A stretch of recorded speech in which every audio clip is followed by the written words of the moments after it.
आपको नजर आएगा। 2014 के पहले के भारत में अविश्वास का वातावरण था, दुनिया के अंदर पहचान का संकट था, दुनिया हमें सम्मान की निगाहों से नहीं देख रही थी।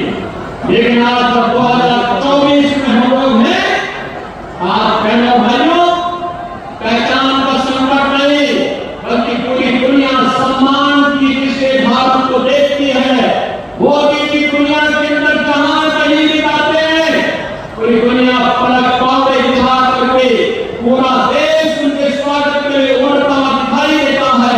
ये सम्मान 140 करोड़ भारतीयों का सम्मान होता है।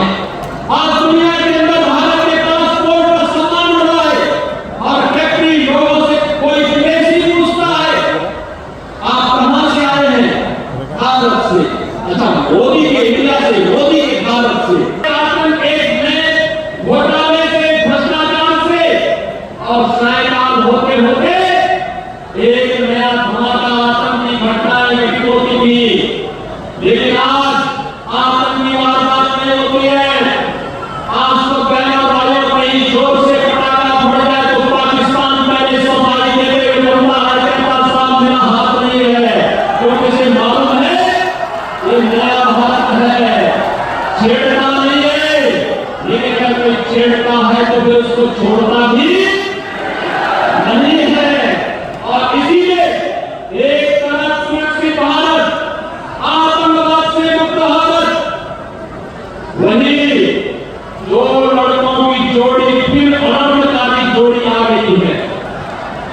बहनों भाइयों, ये समाजवादी पार्टी और कांग्रेस ने जब भी गठबंधन किया है अनर्थ हुआ है।